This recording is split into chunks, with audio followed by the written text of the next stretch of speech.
Okay, how to answer this given? If y over 2 plus y over 5 equals 7, what is the value of y? Okay, as we can see, these are the choices. Okay, A is 5, B is 10, C is 20, letter D is 12.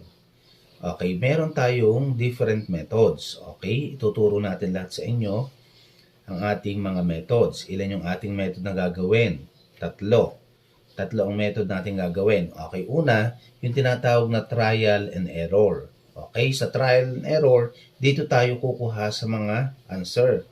Dito sa choices. Okay, anong gagawin natin? Tingnan muna natin. Meron tayong dalawang fraction dito.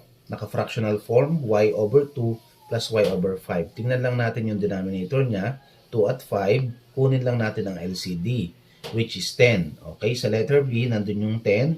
Check natin. Kung ang value ng y ay 10, 10 divide 2, which is 5. 10 divide 5, which is 2. 5 plus 2, which is 7. Automatically, kita na natin na ang sagot ay satisfied dun sa letter B, which is 10. Okay? Pag chinek kasi natin doon, that is 10 over 2 plus 10 over 5 equals 7. 10 divide 2 is 5 plus 10 divide 5 is 2 equals 7. Check.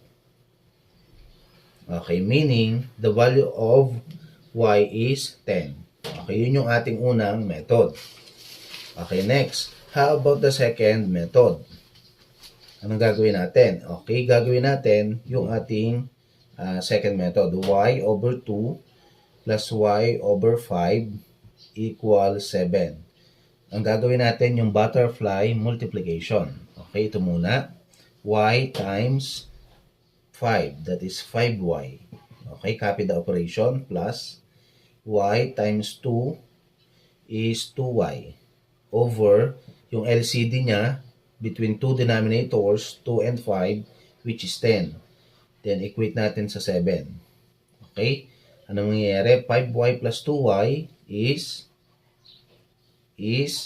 7y over 10 equals 7. Magkakaroon ngayon tayo, that is over 1, cross multiplication. Unahin natin yung may variable. 7y times 1 is 7y equals 7 times 10 is 70. Divide both sides by numerical coefficient 7. Ang value ng y natin ay 70 divided 7 is 10. Therefore, ang value ng y natin ay 10. Okay, next. Paano naman yung third step? Okay, ang ating third method. Okay, gawin natin yung pangatlo. Ito yung original na pwede nating i-apply. Yung tamang process. Y over 2 plus y over 5 equals 7. Ito yung pagkuha ng least common multiple. Okay, ito yung kabuang equation natin. Okay, kunin lahat natin. This is over 1. 2, 5, 1 ang ating denominators. Kunin natin ang least common multiple. At ang least common multiple niya or LCM ay 10. Okay, then ganun din ang magiging result.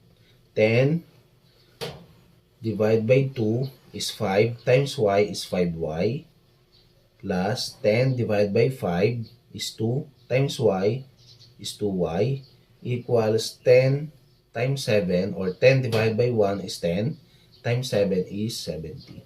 5y plus 2y is 7y over 70. Then, i-divide ulit natin sa 7. Okay. Y equals, this is 1. Y equals 70 divided 7 is 10. Okay. Therefore, the value of y is 10. The answer is letter B.